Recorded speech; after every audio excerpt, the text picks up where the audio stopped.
السلام عليكم. ملي بديت هاد البدايه جديده وقعوا ليا بزاف ديال التغييرات في الجسم ديالي، وليت كنحس بالطاقه. ما كنبقاش نعيا في اي وقت، ما كنبقاش يكون فيا الخمول هكا، فيا النعاس. لا، كندخل الكوزينه وانا ناشطه، كندير شقايه وانا ناشطه، كنخرج لبرا وكنقضي اغراضي وانا ناشطه. فهنا بديت لكم بالروتين المسائي، يعني من بعد الزوال. هنا غادي نوضع هذا الفليو هذا في البابي، اي ورق عندكم باش يبقى محافظ عليه لمده اسبوع. من بعد كنديرو في ساشيه او بلاستيكه وكنوضعوه في الثلاجه. من بعد خديت هاد الساشيه لان اليوم يوم الاحد. المهم تقضيت من السوق، جبت بعض الخضار الصيفيه، وهاد الخضار الصيفيه منهم الطماطم اللي غادي ناخد. طماطم كنعرفوا ان الطماطم والفلفل دغيا كيخسروا، فانا خاصني محتاجه غير الطماطم والفلفل.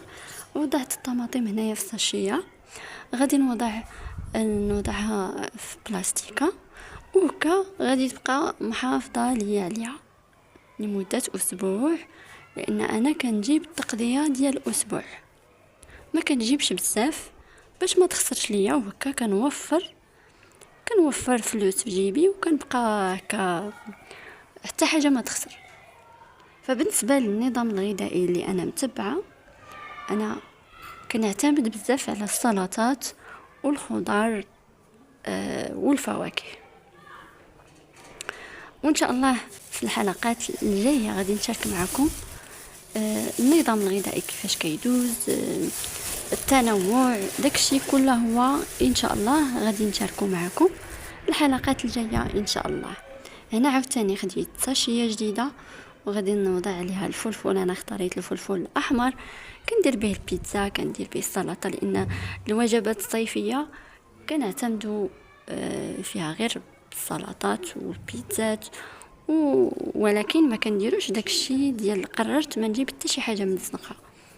حيدت الفرماج، حيدت مشتقات الحليب، الا قاعد تشهيتهم كناخذهم مره كل مره في 3 اشهر، لان صحتنا خصنا نحافظوا عليها، هي امانه عندنا. بغينا نزيدو في الوزن ماشي مشكل، ولكن يكون الوزن مثالي، ويكون زعما مناعه طالعه وتكون الماكله صحيه. هنا جبت شويه ديال التفاح طازج رطب. هذا التفاح وزوين بزاف، انا على الاغلب كنعتمد على التفاح، والفواكه الاخرى قليل. ملي ساليت هنا طيبت شويه ديال القهوه. هاد القهوه هذه هي قهوه المعطره، انا ما كنستعملش القهوه سريعه الذوبان نهائيا. القهوه المعطره فيها دواء، فيها علاج. طبيعه الحال ما يمكنش يتناولوها الناس اللي عندهم امراض مزمنه، فقط الناس اللي ما عندهمش، اللي صالحين في صحتهم، سليمين في صحتهم عفوا. فهنا غادي نستمتع بالقهوه ديالي، ومن بعد نكمل معكم. هاد 2 الكؤوس ماشي ليا، غير واحد منهم غادي ناخذ واحد صافي. انا كنشرب كاس واحد في القهوه، لان متبعه تمارين اخرى كيديروا ليا العيا، كيديروا ليا الارهاق، فضروري خصني ناخذ الكاس ديال القهوه. هو اللي غادي ناخذ الكوت ديالي مع شويه ديال التمر.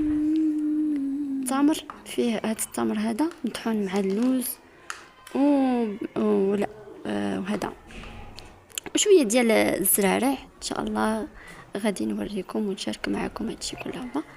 هذا مطحون مع الزرارع والتمر اليابس، فكنتناولو مره باش ما نبقاش نعتمد عفوا على الخبز كل مره بزاف، يعني يكون وزن مثالي وفي نفس الوقت يكون التنوع. هنا مع شويه ديال الاكاجو، الاكاجو، شويه ديال المكسرات، شويه ديال التمر، وشويه شويه من كل حاجه باش هكا يكون التنوع، ونحافظ على الوزن ديالي. انا ما كنهضرش على لاطاي، كون لاطاي وداكشي بالنسبه لي انا غير الخوا الخاوي، فالوزن يكون مثالي. وقفتي على رجليك، ما تفقديش التوازن، كتنعسي مزيان، كتاكلي مزيان، وفي نفس الوقت الماكله كتكون صحيه. انا عندي 2 ديال الموزات بقاو عندي في الثلاجه، غادي نتناولهم حتى هما. وبالنسبه للعشاء خديت شويه ديال الارز يكون شويه جاري، ما يكونش قاصح باش ما يديرش لينا الامساك، مع شويه ديال زيت الزيتون، ما درت ليه لا حليب لا والو، صافي. وكنتناولو هكا بالصحه والراحه. ونتمنى الفيديو يكون خفيف ظريف على قلوبكم. السلام عليكم.